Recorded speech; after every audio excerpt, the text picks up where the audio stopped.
یہ رسول اللہ صلی اللہ علیہ وسلم تجارت کے اصول مسلمانوں کو بازار قائم کرنے کے بعد سمجھا رہے ہیں، اور اللہ نے بھی سمجھانے میں کوئی کسر نہیں چھوڑی۔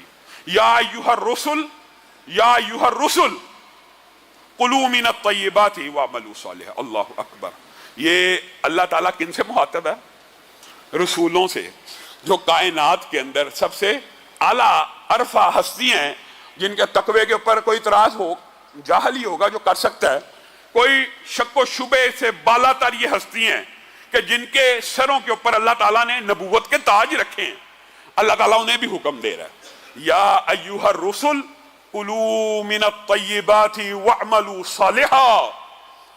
اے میرے رسولو، سب سے پہلا کام جو اپنی زندگی میں جاری و ساری کرنا ہے وہ یہ ہے کہ رزق حلال کو کماؤ اور اس کے بعد نیکی کا کوئی عمل کرو۔ میرے بھائیو، یہ آیت بڑی عظیم ہے، یہ آیت بڑی عظمت والی ہے، اور اسی آیت کو اللہ رب العزت نے دوسرے مفہوم کے ساتھ عام دنیا کے لوگوں کے لیے بھی نازل کیا ہے۔ یا ایھا الناس کلوا مما فی الارض حلالا طیبا۔ بات ختم، بات ختم۔ رسولوں کے اوپر اللہ نے یہ حکم نازل کیا، تبلیغ دین سے پہلے، نیک عمل سے پہلے حلال روزی کماؤ، اور انسانوں کے اوپر بھی یہ فرض کیا کہ تم نے کوئی بھی نیک عمل کرنے سے پہلے کیا کرنا ہے؟ حلال روزی کمانی ہے۔ یہ نہیں کہ لوگوں کو چکر دیکھے حاجی صاحب خانہ کعبہ کے چکر کاٹنے کے لیے جا رہے ہیں، یہ نہیں کہ صرف خنزیر ہی حرام ہے۔ یہ عجیب بات ہے، ہمارے معاشرے میں خنزیر حرام ہے جی، شراب حرام ہے جی، سود کو بھی کچھ لوگ اللہ کا شکر ہے حرام سمجھتے ہیں، حرام ہے جی، یہ نہیں کھانا۔ حرام پیسوں سے خریدا گیا بکرا بھی حرام ہے، حرام پیسوں سے خریدی گئی مرغی بھی حرام ہے۔ یہ کس نے آپ کو مغالطہ ڈال دیا کہ صرف خنزیر ہی حرام ہے، شراب ہی حرام ہے؟ حرام پیسہ اگر کما لی ہے تو اس سے خریدی گئی حلال مرغی بھی حرام ہی ہے، حلال بکرا بھی حرام ہی ہے۔ آج ہم معیشت کا یہ باب بھول گئے ہیں، یہ معیشت کی بنیاد ہے۔ انسان صرف اور صرف حلال روزی کے پیچھے بھاگے، کیونکہ یہ تقدیر کا باب ہے میرے بھائیو، تقدیر کا باب ہے۔ یعنی حرام کمانے والا بنیادی طور پر اللہ رب العزت کی تقدیر کا منکر ہوتا ہے۔ کیوں؟ وہ یہ سمجھتا ہے اگر میں حرام نہیں کماؤں گا مجھے روزی نہیں ملے گی۔ یہ بات سمجھنے کی ضرورت ہے۔ جو رزق کی کمائی ہے یہ باب بھی تقدیر کا باب ہے، اور یہ میں اپنی طرف سے نہیں کہہ رہا، رسول اللہ صلی اللہ علیہ وسلم نے فرمایا اگر تم اللہ کے اوپر ایسا توکل کرو جیسے پرندے اللہ رب العزت پہ توکل کرتے ہیں، اللہ اکبر، کئی مرتبہ یہ حدیث پڑھتا ہوں نا تو ندامت اور شرم کے ساتھ سر جھک جاتا ہے۔ انسان اشرف المخلوقات، انسان اشرف المخلوقات، فرشتوں سے بھی اعلیٰ اللہ نے بنا دیا تخلیق کے باب کے اندر۔ شرم لیکن انسان کو نہیں آئی۔ اللہ تعالیٰ انسان کو سمجھانے کے لیے مثال کس کی دے رہا ہے؟ درندوں کی، چرندوں کی اور پرندوں کی۔ اشرف المخلوقات ہے لیکن مثال اللہ پرندوں کی دے رہا ہے۔ اگر تمہارے دل میں اتنا بھی توکل ہو جتنا پرندوں کے اندر ہوتا ہے تو تم صبح گھر سے نکلو۔ دیکھو پرندے صبح گھر سے نکلتے ہیں، واپس گھونسلوں میں آتے ہیں۔ کبھی کوئی پرندہ خالی پیٹ دیکھا ہے؟ کوئی پرندہ خالی پیٹ اپنے گھونسلے میں واپس نہیں آتا۔ اگر تم ایسا ہی توکل کرنا شروع کرو تو اللہ تعالیٰ تمہیں ایسے ہی رزق دینا شروع کر دیں گے جیسے پرندوں کو دیتے ہیں۔ گویا یہ باب تقدیر کا باب ہے۔ حرام کمانے والا سب سے پہلا اپنا یہ عقیدہ بناتا ہے یہ میرا انٹلیکٹ ہے، یہ میری سازش ہے، یہ میری چلاکی ہے، یہ میری ہوشیاری ہے جس کی وجہ سے میں رزق کما رہا ہوں۔ بدبخت آدمی، یہ تو تقدیر ہے۔ اللہ رب العزت نے زمین و آسمان کی تخلیق سے ارب حارب سال پہلے، پتہ نہیں کتنے سال پہلے، کتابت تقدیر کے دن جو لفظ تیری قسمت میں لکھ دیا تھا، اتنے بج کے اتنے منٹ پہ فلاں ابن فلاں کو 10 روپے ملیں گے، یہ تقدیر کا باب ہے۔ تو نے اس کو حرام کر کے کمانے تیری مرضی ہے، تو نے اس کو حلال کر کے کمانے تیری مرضی ہے۔ اور یہ بات بھی میں اپنی طرف سے نہیں کہہ رہا، محدثین سے ثابت ہے، رسول اللہ کی اور قرآن کی آیتوں سے بھی ثابت ہے، اور حضرت علی نے اس کی بہت خوبصورت مثال دی ہے۔ میرے بھائیو، حرام روزی اللہ کی قسم اتنی بڑی وعید ہے، یہ اسلامی معیشت کی بنیاد ہے۔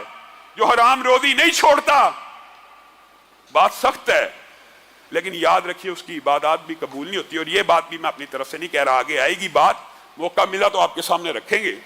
حضرت علی نے ایک مرتبہ نماز کا ارادہ کیا، نماز پڑھنے داخل ہوئے ایک شخص کو اپنے گھوڑے کی زین کی رکھوالی کے لیے کھڑا کیا کہ میں نماز پڑھ کے آؤں گا، یار اتنی دیر کھڑا رہ جائے۔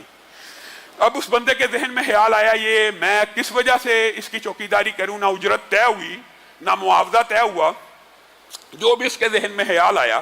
حضرت علی باہر آئے، کیا دیکھا زین بھی غائب ہے، اور نماز پڑھنے کے بعد حضرت علی خود بیان کرتے ہیں میرا ارادہ تھا کہ میں اس شخص کو اس حفاظت کے عوض میری جیب میں 3 درہم موجود ہیں وہ عطا کروں گا اور اس کو اس کا معاوضہ دے دوں گا۔ باہر نکلے، زین بھی غائب ہے اور بندہ بھی غائب۔ کچھ دیر بعد کیا دیکھتے ہیں، بازار میں پہنچتے ہیں، آپ ہی کی زین لٹکی ہوئی ہے۔ حضرت علی کہتے ہیں یہ کیا ماجرا ہے؟ کہا ابھی ایک شخص آیا تھا 3 درہم میں بیچ گیا ہے۔ میرے بھائیو، تقدیر کا اس سے بڑا باب سمجھانے کے لیے کیا ہو سکتا ہے؟ اس کے مقدر اور قسمت میں اللہ رب العزت نے 3 درہم لکھے تھے، اس نے اپنی مرضی سے اس کو حرام کر دیا۔ اگر انتظار کر لیتا تو بعین اسی وقت حضرت علی اس کو 3 درہم دے دیتے۔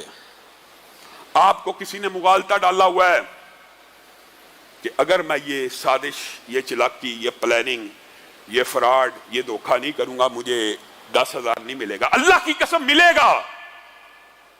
گا، اللہ نے لکھ دیا جو ہے وہ ملے گا۔ تیری مرضی ہے حلال کر کے کھا لے یا حرام کر کے کھا لے، یہ انسان کی اپنی مرضی ہوتی ہے۔ اور میرے بھائیو، یہ حلال کیوں کھانا ہے؟ ایک تو رسولوں کو مجھے بتائیے، اللہ رب العزت نے کچھ احکامات نبیوں کے بارے میں بھی ایسے نازل کیے ہیں، انسان حیران و ششدر رہ جاتا ہے۔ ویسے تو انسان یہ سوچتا ہے نا کہ نبیوں کی جو زندگی ہے وہ بڑی قیمتی ہوتی ہے، ان کا وقت بڑا قیمتی ہوتا ہے، اور ہوتا ہے، لیکن اللہ رب العزت نے ایک تو حلال روزی کمانے کے اعتبار سے، اور دوسری وہ جو حدیث ہے کہ کوئی نبی ایسا نہیں گزرا جس نے بکریاں نہ چرائی ہوں۔ دیکھیں، اللہ تعالیٰ نے ہر نبی سے بکریاں چروائی، کس لیے؟ معاملہ فہمی کے لیے۔ اللہ رب العزت یہ چاہتے ہیں، ایک تو آپ کو اور مجھے سبق دلانا بھی مقصود ہے کہ اگر کائنات کی سب سے اعلیٰ عرفہ ہستیاں جن کا وقت سب سے زیادہ قیمتی ہے وہ بکریاں چرا سکتی ہیں، تجھے بھی محنت مزدوری کرنے میں کوئی شرم، کوئی آر، کوئی باک نہیں ہونا چاہیے۔ دوسری، اللہ رب العزت اپنے نبیوں کی یہ ٹریننگ کرتا ہے کہ جانوروں کے ساتھ بھی کس طرح معاملہ کرنا ہے، تو پھر انسان کو یہ بھی سمجھ آ جاتی ہے انسانوں کے ساتھ معاملہ کیسے کرنا ہے۔ یہ ایک الگ لمبا چوڑا تفصیلی باب ہے، لیکن میرے بھائیوں، میں اور آپ شارٹ حرام روزی کا کمانے کی ایک جو انٹینشن ہوتی ہے نا، بنیادی طور پہ ہوتی ہے شارٹ کٹ، کہ میں بڑی جلدی کما لوں۔ انبیاء تو بکریاں چرا کے محنت مزدوری کر کے کماتے ہیں، تیرا ٹائم ان سے بھی زیادہ قیمتی ہے۔ اسی لیے رسول اللہ صلی اللہ علیہ وسلم نے یہ بھی کہہ دیا، جو حلال رزق کمانے والا تاجر ہے، تاجر، صرف تاجر ہے، یہ کوئی عالم دین کی بات نہیں ہے۔ ٹھیک ہے، علم کی بڑی فضیلت ہے، ایک عالم کئی عابدوں سے بہتر ہوتا ہے، لیکن یہاں پہ رسول اللہ صلی اللہ علیہ وسلم نے کسی عالم کا ذکر کیا، یہاں پہ کہا ایک تاجر، ایک ایماندار تاجر کل قیامت کے دن انبیاء شہداء کے ساتھ ہوگا۔ کس وجہ سے؟ اس کا مطلب ہے یہ باب بڑا خطرناک ہے۔ انسان حرام میں ہاں ہاں پڑ جاتا ہے، اور ہاں ہاں کے مغالطے، اشکالات، فلاں عالم نے یہ فتویٰ دیا، یہ بیع ٹھیک ہے۔ قبل اس کے کہ میں اس طرف آؤں، آپ کو یہ بات بھی بیان کرنا چاہتا ہوں جو بات پہلے کہی ہے کہ حرام کمانے والے کو پہلے حلال کمانا ہے، پھر عبادات کرنی ہے، پہلے اس سے توبہ کرنی ہے، پھر نیکی کے رستے کے اوپر چلنا ہے۔